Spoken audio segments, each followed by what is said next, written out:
And we got to put this into perspective. We got to continue to study. We got to have a political education so we know what we're doing, and we got to know why we're doing it. It's not just enough just to be out here. You got to know what you're doing and why you're doing it. Because what happens when Eugene is gone? Who's going to continue this on? Who's going to be able to provide that kind of leadership for the community? Because he's going to be an ancestor one day. Not to sound all gloomy, but we got to bring out our young folks into this thing, right? There has to be an intergenerational struggle. Let me hear you say intergenerational. Intergenerational. I know that's the big words with a lot of syllables, but we can say it. We got some college students out here. Come on up, Mr. Stewart. All right. Now he's doing some work that's very, very, very important. Family and friends of incarcerated people. Think about that for a second. Family and friends of incarcerated people. Yep. What happens to some of those children when their parents are locked up? Right. They got to have a support network. See, this thing is bigger than just Mike Brown, and it's bigger than Ferguson. Yes, this is the hottest thing in the streets right now, but this is not just a national issue. It's not just a DC issue. This is an international struggle.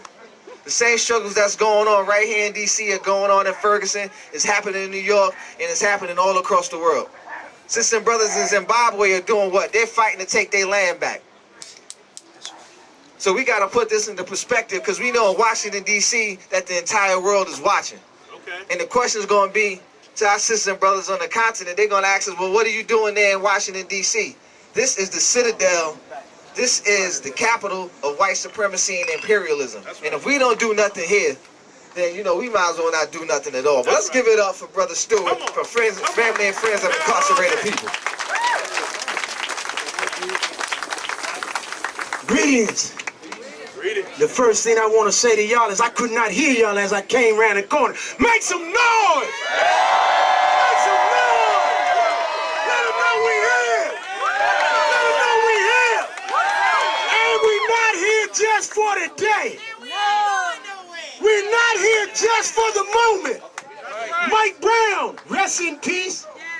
I stand in solidarity with everybody who's here, everybody who is across the country, everybody who is around the world, standing up for justice, calling for the reduction of the militarization of our communities. I stand with all of y'all, and I mourn Mike's family. Family and Friends of Incarcerated People is an organization designed for one purpose. That purpose is to keep young black and brown kids from going to prison. We exist for that sole purpose. Another big word. Intergenerational incarceration is the thing that we are fighting. Okay.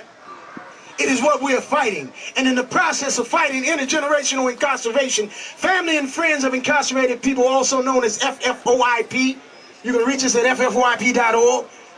We basically try to consume the children's energy. We try to engage them into interactive informational transfer and knowledge and power so that they can stand in the ranks of organizations such as the organizations that have put this piece together to honor the passing of Mike Brown. But this is an indictment. This is an evening of indictment. All right. We stand together to indict law enforcement officials and the United States government that does nothing about the atrocities that take place whenever a young black or brown child is killed holding up their hands. That's right. That's crazy. It's a deplorable. So some of the things, I know everybody has probably already spoken about everything that has happened up until this very moment. Some have no doubtedly spoken about what can happen. And so some of what I'm about to say will probably regurgitate what's already been said, but I'm hoping that it rings true from every voice that you hear. Right. We need to demilitarize law enforcement officials operating in our communities. Yeah. We need to call for a citizen review board. A citizen review board in every city, in every community, with the power and authority to sit the police down when they break the laws of trying to protect us. Many of us already know that they don't exist to protect the least of us. Many of us already understand that. It is why FFIP exists. Right. It is why we step in and try to teach our youth what their rights are in this country so that they can combat the atrocities that the military police do in this country. That's all right. We need to call for a transfer of the funds that have been filtered into law enforcement. No longer can we allow them, and this calls for legislation repeal. So we have to agitate legislators, at every turn. Everybody's got to call them, you got to write them, you got to stand in front of their office, you got to make them commit, and if they don't commit, then we stand in front of their house. We block their passage. Come on. And we go to jail if we have to. All right. Because the youth are going to prisons in droves. Right. They're killing the least of us off by everything that they advertise through the media. There's an onslaught on. I see so many young people in the crowd. I applaud you. Give them a hand. I love to see y'all in the ranks. I love to see y'all standing for justice. One of the things that we can do is in this city and in other cities around the country is we can commit to one day, 1 hour, standing up for justice. You ain't got to say a word. Get a sign. Stand on a major thoroughfare. Let people see the sign with the statement on it that is as dear and true to you as the demilitarization of law enforcement is to me. Once we take away the tanks, the armament, man, they don't need that to protect me. That's not to protect That's not to protect me. That's it. Okay. That's to keep me in my place. That's to keep me from telling the truth. That's to keep me from creating young black conscious minds. That's right. That's why they do it. The kids in Southside across the water, man, they scared to come in. Right. They scared to go downtown. It's foreign territory to them. And all of the police that you see on the corners, they are there occupying their communities, our communities. And everybody over there don't feel safe. They feel petrified. Right. And so what do? We gotta keep on saying, we gotta get them. See, one of the things is this is another thing we gotta do, is we have to call for real community policing. You wanna sit on my corner, you gotta move in my community. Bottom line, because if he live next door to you, he gonna treat you differently than he do if he live anywhere else. We gotta call for them to be living in the communities that they're working in. Because if they live in the community, they're not gonna be as harsh on us. They're gonna learn something about us, and that is that we're human. I spent 18 and a half years in prison. Almost the whole leadership of FFIP spent 18 to 20 years in prison. That's right. And we know what it's like to be made small. We know what it's like to be boxed into a small corner and be afraid to go anywhere outside the yellow line. This is what they're doing in the community now. They no longer leave the cages. That's why they're giving them up to private corporations. Another thing we need to call for, and that is all things public remain public, not private. No private schools, no charter schools. That money belongs to the public. Spend it in the public school. That way we keep our children in the schools. Today, again, I want to step up because I hope y'all can see this shirt I'm wearing. Come on, man. This shirt represents a conglomerate of organizations basically run by returning citizens. We came together and we were over at Randall Recreation and we gave away I don't know how many book bags.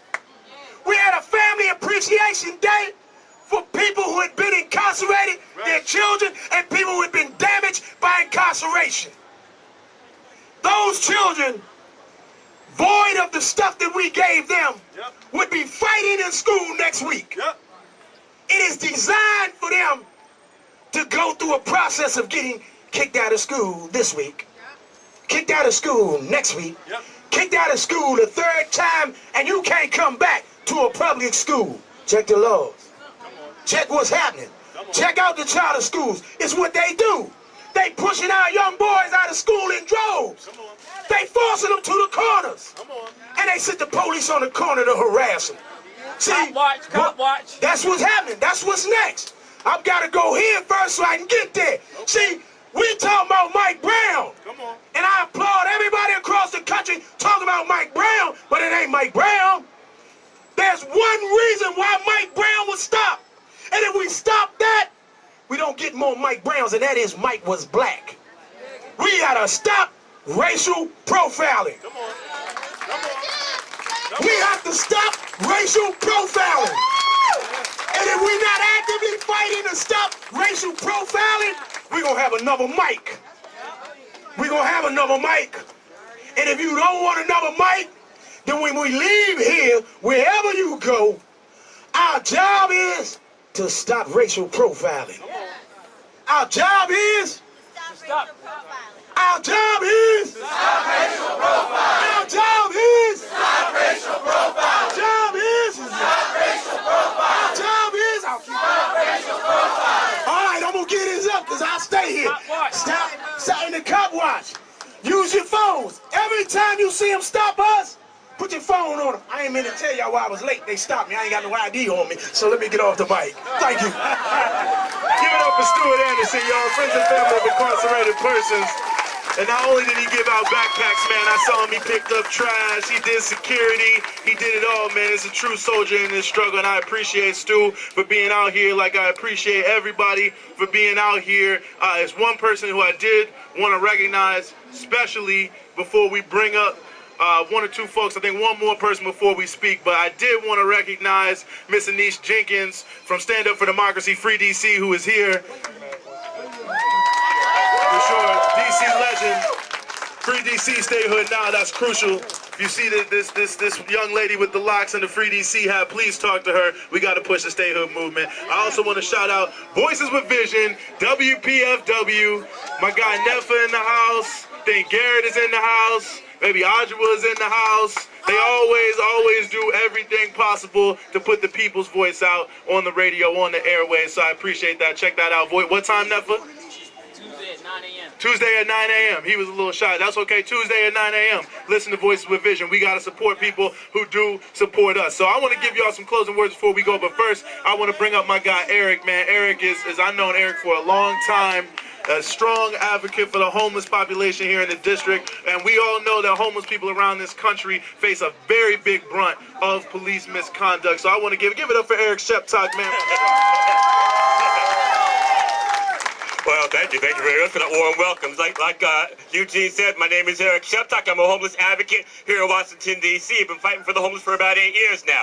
But you know, I should actually say, this is the first time that I heard an announcement about a protest on Channel 4 News, or any news station for that matter. And for the look-ins here, I love seeing all these folk here, but I should say that not enough people watch Channel 4, because we should have folk all over this place that should be standing room only out here. But let me tell you though, now as a homeless advocate, I can tell you that the homeless get pushed around a lot by the cops. You probably seen it. Some of you might have been by the IMF World Bank a few years ago when the cops bothered the homeless guy who wasn't doing anything because they didn't want all these dignitaries to see a homeless guy in Washington, D.C.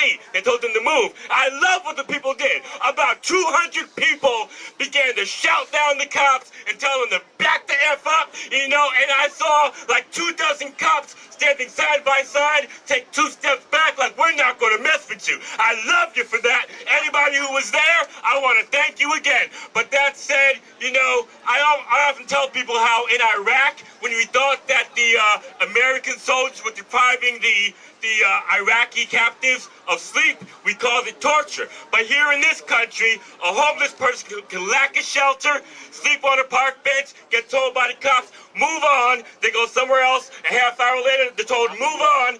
They can't get any sleep, but it's not considered torture, you know. But I also want to say this too, though. We got to say that every gathering that the problem is capitalism. Can I hear you say the problem is capitalism? You know, and capitalism is a dog-eat-dog system. But let me tell you, though, first we had slavery for blacks, and then we had Jim Crow law, and now we're at racial profiling, and that one hasn't ended.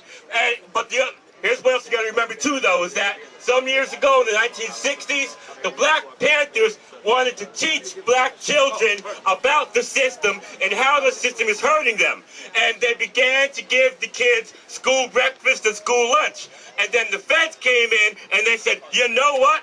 We don't want those kids to learn the truth, so we're going to give them breakfast and lunch, but without that education about their society. They want to treat you like mushrooms, keep you in the dark and feed you a bunch of mess, if you know what I mean, okay? But we can't let that happen. We got to get educated, and we got to come up with a very good way of confronting them. I'm glad we're doing what we're doing today, because we're going to send the message that it's not going to be business as usual. You're not going to be able to go to your jobs and your homes or wherever you go, as long as we have so many people that are being so terribly mistreated by the system. We're going to shut you down, and we're going to make you recognize our issue, and we're going to make you stand with us. If you won't stand with us, then you're not going to go anywhere, because we're shutting it down, and it will not be business as usual. You know, folks are saying that the folk in Ferguson, you know, are a bunch of rabid animals, but we know better, you know, because 46 years ago, in 1968, MLK Jr. got assassinated, and there were riots after that, but then the government kind of sort of said, you know what, if you all calm down, we'll take care of your issues. I wasn't born yet. I'm 45 now. It's been 46 years, and things still had not been taken care of, so we've learned this. We learned this much, that when you calm down, your issue does not get addressed. That's why you got to stay by it. You got to stay in there, baby, and you will not go anywhere until your issue is adequately addressed. And I'll end by saying this, though, that when we go up against the cops, we need to also remember that the cops are employed by a government, and the government has a chief executive, and therefore we need to go to City Hall for the local police. We need to go to federal government for the federal police and so forth and so on. We can't just talk to the police because they're a bunch of brainless fools who are not told to think, you know, and so we need to go to their higher ups, and we need to demand better, and we need to demand a full systemic change. We need to demand that civil rights be revisited by the feds on down, you know, and we need to make sure that this time around that we do not stop until we get full reparations. All right, sister brothers, we're going to get ready to move out, but first we want to give a couple of instructions on how we're going to proceed. That's right. First thing is,